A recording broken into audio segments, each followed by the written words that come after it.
So this is our next of our videos about King Lear and how we might discuss it in terms of the passage-based question for AQA Paper 1, Tragedy. And we're going to look now at the very ending of Act 1, Scene 1, so finally through that first big scene.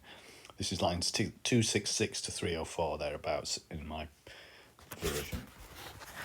We'll locate the passage, we'll look at what happens in the section, and then we'll look at characters and themes and language and structure, try to get some ideas about the performance on stage, and relating it to tragedy all the way. The question, obviously, is ever explore the significance of this extract in relation to the play as a whole. So the extract begins at the moment that everybody else has left. We've got France and Cordelia there, and they are left alone with just Goneril and Regan, so the goodies and the baddies in confrontation, if you like. We don't know quite yet how bad Goneril and Regan are. We know that they've kind of got away with something, but we don't know for sure how that's going to turn out, although I suppose we can guess. It being a tragedy and all. So locating the passage. It's the end of that first scene. Lear's made his huge first big error. Everything's gone wrong. He has set up his own tragedy and made it impossible really for him to succeed and thrive in the rest of the play. He has banished Cordelia. He's accepted the obviously rhetorical and fake professions of love from Goneril and Regan, and then he's gone further and banished his other loyal supporter, Kent. So at this point, we're kind of in a bit of wonder and sort of shock in the aftermath of what's happened, rather bewildered, as the characters are too, I think. And even Goneril and Regan, cynical as they are, still trying to quite come to terms with what on earth has just happened here. So the narrative of this section will see Cordelia make some kind of slightly barbed farewell to Goneril and Regan, and then Goneril and Regan left on their own, so they finish the scene to plot. And this is classic Shakespeare. We often see the bad characters dominating scenes. We'll see this throughout this play with Edmund, who begins and ends the scenes that he's in, often talking honestly about the way he's plotted against the other characters within the scene, or intends to.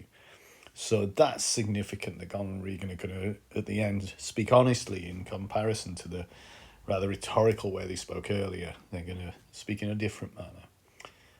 But before that, Cordelia says her goodbyes. It's interesting that France begins the sequence in a rather kind of patriarchal, bid your farewell to your sisters, ordering her around, which modern readers might have some discomfort about. There's ways of preparing that line and presenting it that make it seem less of an order and more of just a casual comment. But either way, perhaps Shakespeare's just laying in a little bit of another dimension there to their relationship, which he never actually explores because this is the end of France in the play. He does not return later. Then we get Cordelia's speech. She doesn't have many speeches in the play, so we might pay attention to it. She talks about the jewels of our father. With washed eyes, Cordelia leaves you. So she's perhaps making fun of her sisters a little bit there, that, that's all you wanted really was his jewels, so you can have them, but of course she means it metaphorically as well. I'm leaving you his heart, his essence, I'm leaving you in his protection. I know what you are, which is interesting, that, because that's more of a sort of Edmund and even a Goneril and Regan sort of thing to say in this play. We know what's going on, we can see it, but Cordelia can too. And in fact, that's her problem. She's too aware of the lies that Goneril and Regan were perpetrating, and she can't ignore the truths that she sees. And at this point in the play, that kind of truth is banished. And the only truth that thrives for the first half of the play is the cynical truth of manipulation, and that's demonstrated by Edmund later and Goneril and Regan at the moment. She says, like a sister, I'm loath to call your faults as they are named. She seems to have a problem of saying things. She said nothing to her father. Here it's a different kind of discretion though. There it was, I won't speak because language has been debased by the lies of my sisters, and it's a silly thing to try and measure how you love someone. Here she's being discreet. I won't call you the names that you deserve to be called. So there's little different dimensions about the value of language and the purposes of language. She then gives an order. She uses an imperative. Use father. Use well our father. To your professed bosoms I commit him, but yet, alas, stood I within his grace, I would prefer him to a better place. A bit of rhyme there, interestingly. So she says, I wish he was going to be better treated, really, because she's aware he's probably not going to be treated well by them. Regan, as is often the case, is very sharp and pointed and just says in a very short, 5 words, prescribe not as our duties. Don't tell us what we should and shouldn't do. She's in command, she's in power, she's achieved everything she was looking to achieve and more in this scene, and she has no time for her sister's moral hand-wringing. Goneril comes in with the even more barbed and I think deliberately pious sounding. Let your study be to content your Lord, who hath received you at Fortune's arms. You have obedience scanted, and well are worth the want that you have wanted. Little bit of rhyme there, awkward rhyme perhaps, but she takes the moral high ground. Really, you've done a bad thing here. You didn't obey your father, and therefore you deserve to be banished. I think it's usually played here. Goneril's rather enjoying herself, used to perhaps feeling inferior in some ways to Goneril. Here she feels superior. She feels that she can lord it over her. Cordelia's final words in the scene, and her last words for quite a long time, are, time shall unfold what plaited cunning hides, who covers faults, at last shame them derides, well may you prosper. So lies, disguise, covering up faults, this is one of the themes of the plays. We see it throughout. Different characters lying and disguising themselves in different ways for different reasons. But here she clearly says, that won't last forever. You'll get your comeuppance at some point. And that does turn out to be true, although at this stage it might not seem likely. Francis' final speech in the play, Come my fair Cordelia, is at least reasonably caring and considerate, and shows that he does actually love her, I suppose. And off they pop. And that leaves us to this final little sequence of Goneril and Regan here exchanging their comments in private to each other, kind of looking, how will this be portrayed on stage?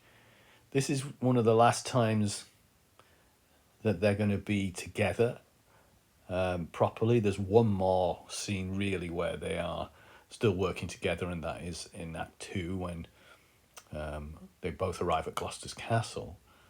But shortly after that, and it's sometimes portrayed that within that moment really, because Regan sees Edmund there, and so does Goneril, and both of them have their eye on him, that any collaboration between the two of them is quickly gone, and they just end the play bent on outdoing each other, and indeed Goneril attempts to murder and succeeds in murdering Regan. So here they do kind of work together, or seem to pretend that they want to. Is it a pretense? Are they genuinely expecting to work together? Who knows? They must look at each other, though, I suppose, with some amazement, some wonder, some amusement. This has gone really well for them. They're rubbing their hands. So Goneril's the one who leads. She's the elder. I've got a lot to say to you. But then she stops and says something very bland. I think our father will hence tonight. It's as if she's kind of sizing her sister up and saying, are we in this together, really? Do we both see what's happened here? Do you see it too? Are you intending what I'm intending, which is to do as little as possible to support my dad? but she doesn't perhaps dare quite say it out loud yet, and so she says something very bland to sort of break the ice and wait to see how Regan responds. That's most certain. Then he'll spend the next month with us. She digs a little deeper. Then, well, look how changeable he is. Starts to criticise her father. He loved Cordelia most, and now look at the poor judgment that he's used to cast her off. So they know, although Goneril has just pretended that she thought it was deserved, she knows it was a mistake and it was wrong. So, yeah, there's the bitterness, isn't there? There's the undercurrent of what has been going on in their relationship all their lives, with Cordelia being the favourite and Regan and Goneril always feeling unwanted and unloved. The brilliant line, one of my favourite lines in the play, is Regan's response, "He hath ever but slenderly known himself." I thought that was a fantastic description of somebody who's a little bit unpredictable, a bit wild, with some, what we might call today, mental health problems, who just doesn't seem to have ever been very reliable and very trustworthy and very predictable. That hint is enough for Goneril to take it a step further and say, well, yeah, even the best of his times have been rash, so, it's typical of people of his age to be a bit wild anyway. And now, that he's getting older, this unruly waywardness is going to grow and grow. He's going to become worse, so watch out for him.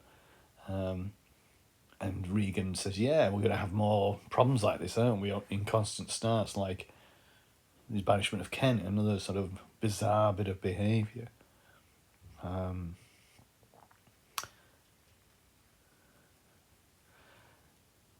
So Goneril gets the key line. "Let's hit together," she says. Let's hit together. Not even work together, is it? Hit together. There's some violence there in the language, which is typical of Goneril's attitude throughout the play. Tough woman, standing up for her rights and doing all she can to get what she wants, standing up for what's good for her, always. If our father carry authority with such disposition as he bears, this last surrender of his will but offenders. So that's a little bit more ambiguous, but it seems like perhaps she's saying there's going to be some more chaos to follow, but it needn't be a problem to us. He has given up his power to us, and so any more complaints and attacks from him are just going to be offence, but not necessarily going to change anything because we're in power now. Regan says, okay, yeah, well, let's think about it. And she says, we must do something, Goneril, and in the heat. So a real sense there of Goneril as a person of action. It's a real threat there. If we place this scene within the play, it's still the first scene of the play. And we as readers and watchers now are going to be thinking, what's going to come of this? What are Goneril and Regan, particularly Goneril, planning to do here? We'll do something in the heat. Well, we'll see in the next few scenes that Goneril's actions are to treat her father badly, to get rid of him from her household. And it seems that that's probably her intention all along.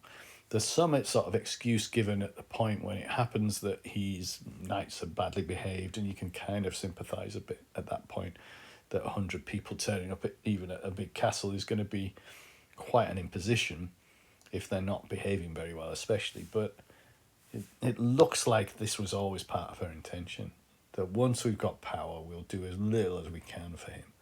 And if we can drive him out altogether, alienate him, cause him to storm off like he does, all the better, because that will give us the freedom not to have to worry about him at all. So there seems to be a cynical intention there in Goneril. And it's the question, isn't it? To what extent are Goneril and Regan justified in how they behave? Their behaviour gets worse and worse as the play goes on. At this point, we might still be saying, they haven't been treated very well by him. They've played his game and won at it. They're doing what they need to do to survive and to have a life of value and worthwhile. But, of course, we can also say they are cynical, cruel, manipulative, secretive, deceptive. They're liars and cheats, and they'll do anything they can to gain what they want at anybody else's expense. And all of those things, you know, make us think of these people as unlikable, and that's certainly generally their behaviour throughout the play, that we dislike them. We might think of feminist readers at this point and say, well, you know, yes, we've got two strong women here who are activating things, who are making things happen. That's good in terms of our wish to see a range of different, diverse types of women in literature, and not always see women in this sort of rather limiting and feeble light that sometimes literature just portray them. Women often portrayed as objects of desire and very little else. Well, there's none of that here, is there? But feminists might also say that when you then create a strong woman, she has to be horrifically evil. You know, there's no strong good woman, and Cordelia's goodness is like a kind of weak and insipid goodness, maybe, that fits in with a rather traditional view, a stereotypical view of what women should be. That would be an argument, although I think Cordelia has strength within this sequence. She's shown that, and determination and perseverance, and that goodness is not a weak, insipid goodness for me. But there's a bit of a lack of development of Cordelia's character because she's off stage for so long, and that Conor and Regan are given a reality and a depth of personality and a richness of motivation, and of course their behaviour is very similar to Edmund's behaviour, and in that sense they perhaps represent quite a subtle feminist point that in a very patriarchal society, women find they have to behave in the ways that men have decided that they should behave. So they have to become like men in order to succeed, which remains a bit of a problem within our society still, this idea that to be a powerful woman, you have to be essentially masculine in a rather traditional idea of what masculinity is. And that those masculine traits, which in fact we might call toxic masculine traits of hyper-competitiveness, ruthlessness, cruelty, meanness, selfishness, you know, those are the traits that allow you to succeed and be powerful. But that's an indictment of a society that shows that, you know, and in fact there's a lot else goes on within this play that suggests that that kind of power is an old-fashioned kind of power, and a power that's unhelpful. It's Lear's type of power. Get angry and shout when you don't want to get what you want, you know. And it's Gonal, Regan and Edmund's type of power, but although they thrive for quite a while in the play, ultimately they do not succeed. And that the loyalty of Kent and Cordelia and Edgar to some extent are rewarded at the end of the play, again, to some extent, with a sense that they are the ones who survive, they are the ones who achieve what they meant to achieve properly. So that's the opening sequence complete, and everything's set up for us now. What's missing at the moment is the depth of Edmund's personality, and that's what we'll come to next. As we go into the next scene, we'll start to see underneath that polite young man we saw at the beginning of this scene something quite different. So there's more to come there, but at the moment we will be anticipating things are not going to go very well for Lear, and we'll be wondering what's going to happen for Cordelia off stage once she's gone. Will she develop any resentment for her father for what he's done? As we know now, obviously, no, she doesn't. They're very opposite. So, in terms of the tragedy, what this sequence is about establishing good and bad characters you root for and characters who you kind of watch with a sort of tense dislike. And that's fairly typical of the way tragedies go, that you have to have characters who are motivated to do evil and bad things to create a tension and a drama. But we also, in this play, have just a general sense that everything is pretty bleak anyway, and that bleak, bad, terrible, awful behaviour is going to thrive for a lot of this play because the world is full of darkness and misery, and only those who sort of see that and exploit that, who can hit together, can work together to create power and force, can thrive here. So hopefully there's plenty to think about on that sequence. It could come up. It's long enough. It's the kind of length actually that you like. I think there'll be plenty of stuff to say about looking at how Goneril and Regan's personalities are developing already, how Cordelia's never really does, and how a lot of expectations now about what's going to happen next are already set in motion.